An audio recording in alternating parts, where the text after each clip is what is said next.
दोस्तों, आज की कहानी है। बहू घर की छोटी बहू तो बंद कमरे में रहती ही अच्छी लगती हैं। दोस्तों, कहानी शुरू करने से पहले अगर आपने हमारे चैनल को अभी तक आपने सब्सक्राइब नहीं किया हो तो कर लीजिए ताकि आपके पास पहुंच सके हर नया वीडियो।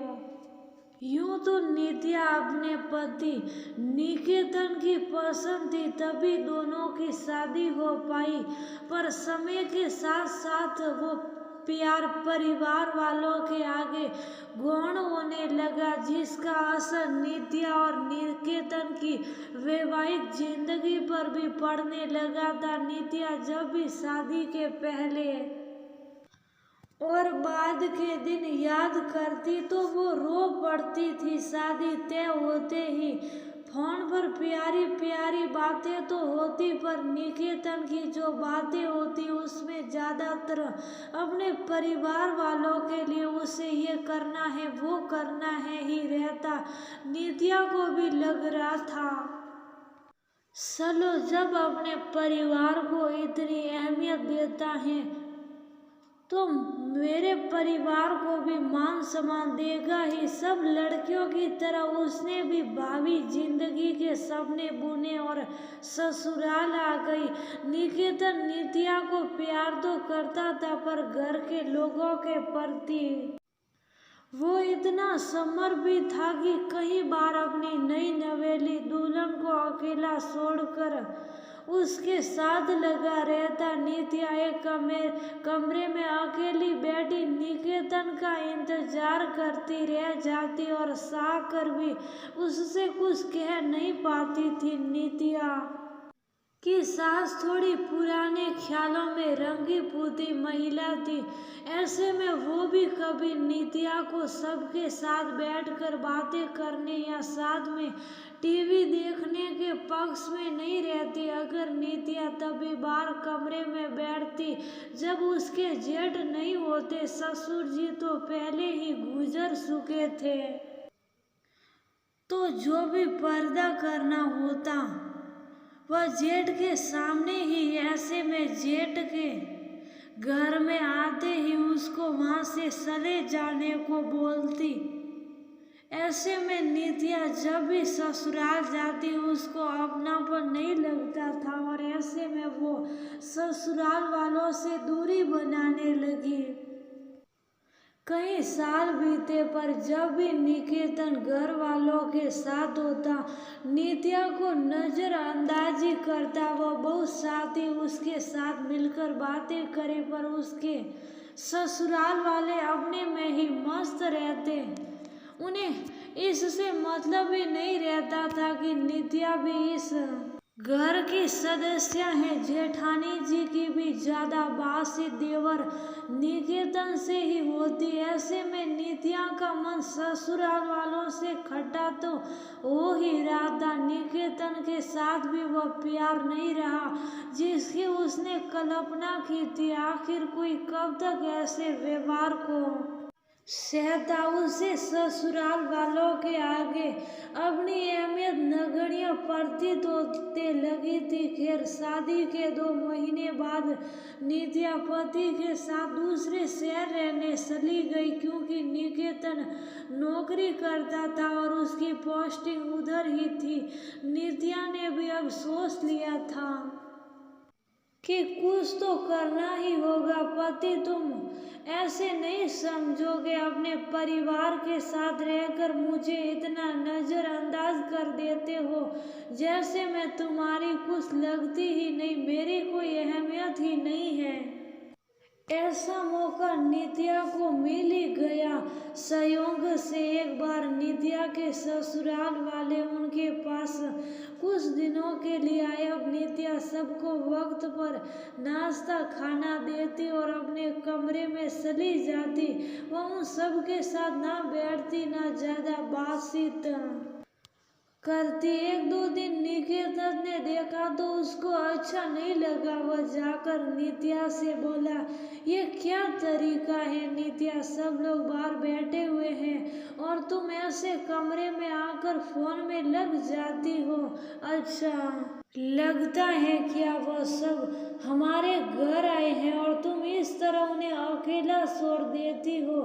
नित्या को इसी दिन का तो इंतजार था। वह इस बात का एहसास पति को करवा सके। उसने अपने पति के गाल को प्यार से खींचते हुए बोला, ये बात काश तुम पहले ही समझ जाते तो आज मैं उन लोगों से इतनी खींची खींची तो ना रहती। मतलब, निकेतन ने पूछा, मतलब तुम खुद सोचो ना निकेतन, जब मैं आपके घर जाती हूँ तो मुझे अकेले कैसा लगता होगा। आप सब मजे से गप्पे मारते, टीवी देखते, पर छोटी बहू होने का हर्जाना मुझे अकेलेपन के रूप में मिल रहा था। बहुत बार मेरा भी मन करता है आप सबके साथ बैठूं, पर सासू माँ की हिदायतें मुझे बेबस कर देती। इतनी पाबंदियाँ। हमारा परिवार कितना ही बड़ा है निकेतन।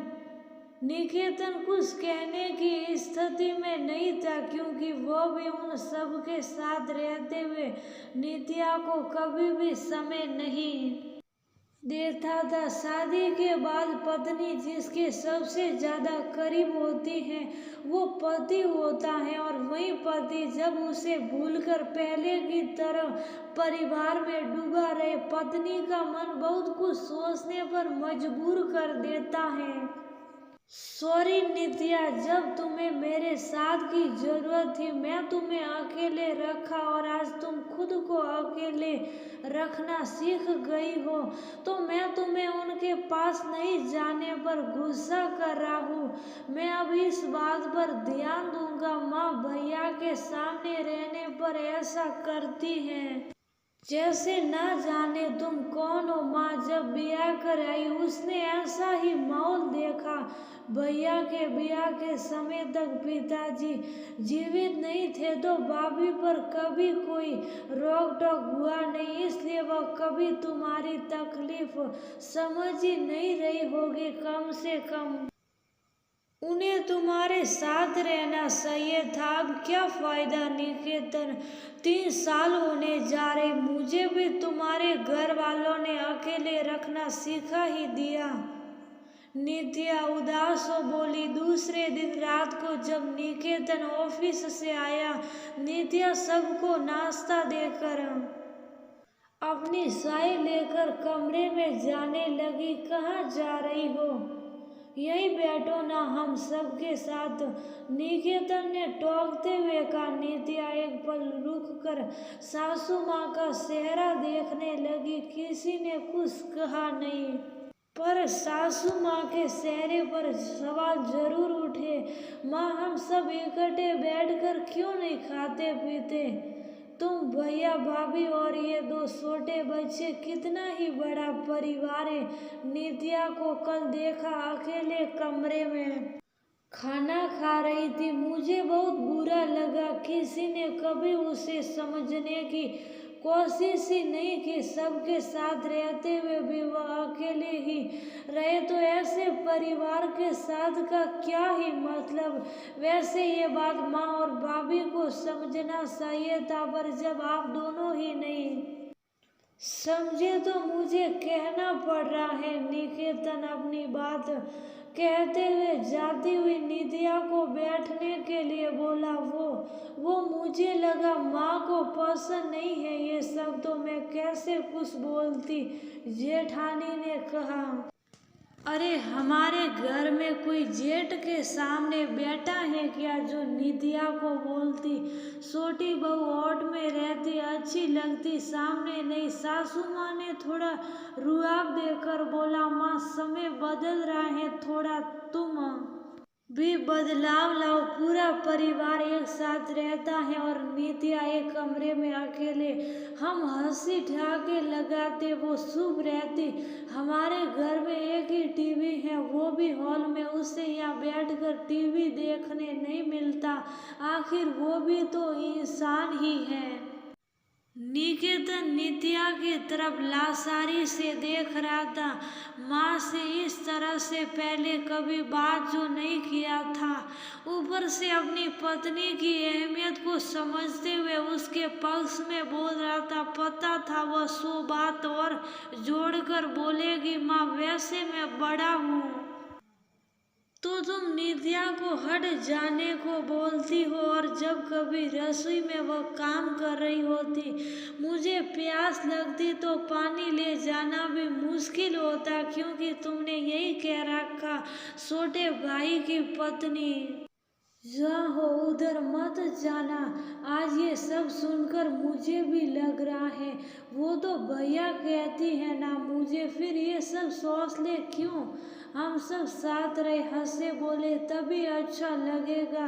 अकेले रहने पर ना तो नित्या को कभी हमारे पास आना अच्छा लगेगा, ना उसे हमारा यहाँ आना, क्योंकि कोई भी इंसान आखिर कब तक एक ही कमरे में रहेगा।